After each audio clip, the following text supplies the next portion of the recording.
Question start करते हैं। Grass leave curl inward, अंदर की तरफ, मतलब कर्ल कहाँ हो जाती है, अंदर की तरफ। ड्यूरिंग वेरी ड्राई वेदर, जब क्या हो, बहुत ही ज्यादा ड्राइनेस हो वेदर से। ठीक है। Select the most appropriate reason from the following. क्या रीजन होगा ग्रास के अंदर? सबसे पहले तो हमने क्या पढ़ा है, ग्रास होता है एक मोनोकोट है, ठीक है। और इसके अंदर क्या होता है कि स्पेशल टाइप की सेल्स बनती हैं, जो एपिडर्मल सेल्स जो होती है ना, उनमें कुछ सेल्स लार्ज इन साइज हो जाती हैं, कलरलेस होती हैं, ठीक है। तो उन सेल्स को हमने क्या बोला था, ब्यूलिफॉर्म। वैसे हम देखते हैं यहाँ पे क्या दे रहा है हमें, ऐसा क्यों करता है। The closure of the stomata, देखो ग्रास की जब अपन बात करते हैं और ड्राई सीजन वेदर की बात कर रहे हैं, तो क्लोजर ऑफ द स्टोमेटा नहीं, स्टोमेटा से रिलेट नहीं है ये। फ्लैसिडिटी ऑफ द ब्यूलिफॉर्म, प्लेस्ड करना मतलब कि उसको श्रिंक कर देना, ठीक है, श्रिंक कर देता है ब्यूलिफॉर्म सेल्स को। यस, ब्यूलिफॉर्म की ब्यूलिफॉर्म कैरेक्टरिस्टिक है, फीचर किसका, किसका फीचर है ये, ग्रास का। अब आगे पढ़ते हैं। Shrinkage of air spaces in spongy mesophylls, ये कहाँ पे मिल रहा है हमको, जब भी हम एपिडर्मल सेल्स अपर और लोअर की बात कर रहे हैं। क्लियर।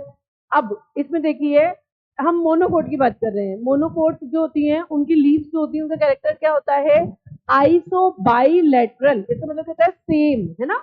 आइसोबाइलेटरल का मतलब होता है सेम, यानी कि इसके अंदर अपर नहीं लोअर में हमने क्या बोला, स्टोमेटा प्रेजेंट होंगे। दूसरी चीज क्या होती है, इसमें ग्रास एक एक्सेप्शन है, जिसके अंदर जो एपिडर्मल की सेल्स होती है वो कलरलेस लार्ज जाती हैं, ठीक है। और यही कैरेक्टर है जो किसमें हेल्प करता है, जब वेदर चेंज होता है, बहुत ही ड्राईनेस हो जाती है, तो ये क्या होती है, श्रिंक होकर नीचे की तरफ झुक जाती है, ठीक है। जब इनके अंदर पानी भर जाता है तो ये एकदम स्ट्रेट हो जाती है। तो किसको कंट्रोल कर रहा है, ये ब्यूलिफॉर्म सेल्स को, जो कहाँ पे प्रेजेंट होती है, एपिडर्मस पे। सेल्स जो होती है अपने बिहेवियर को थोड़ा सा चेंज कर देती है, लार्ज इन साइज हो जाती है। ये जो आपने बोला था श्रिंकेज, जो इसमें स्पॉन्जी मीसोफिल जो होता है, हमने पढ़ा हुआ है, जो एपिडर्मल सेल्स होती हैं, उनके नीचे का जो पार्ट होता है, उसमें दो तरीके की सेल्स होती हैं, एक तो होती है स्पॉन्जी और एक होती है पैलिसेड। बट याद रखिएगा, मोनोकोट के अंदर ये कैरेक्टर हमने नहीं पढ़ा। मोनोकोट के अंदर मीसोफिल सेल्स डिफरेंशिएट नहीं होती। टाइलोसिस इन अ वेसल्स, ये वाला जो कैरेक्टर है, ये भी डाइकॉट का कैरेक्टर है। डाइकॉट के अंदर क्या होता है कि बलून लाइक सेल्स बन जाती है, बलून जैसी फूली फूली भी सेल्स बन जाती है जाइलम एलिमेंट्स में, और ये एक स्पेशल फॉर्मेशन का कंडक्शन करती है, ठीक है। तो ये इसमें इसका भी कोई इफेक्ट नहीं होगा, क्योंकि तो डाइकोट स्टेम से रिलेटेड हो गया पार्ट। क्लियर। और ये श्रिंकेज भी नहीं करेगा, क्लोजर भी नहीं करेगा। Right answer is flaccidity of bulliform cells, ठीक है। यहाँ पे आप देखिएगा, जब भी हम मोनोकोट की बात करते हैं तो हम एक ही तरीके की सेल्स को डिजाइन करते हैं, ठीक है। इनमें डिफ्रेंशिएशन भी नहीं होता।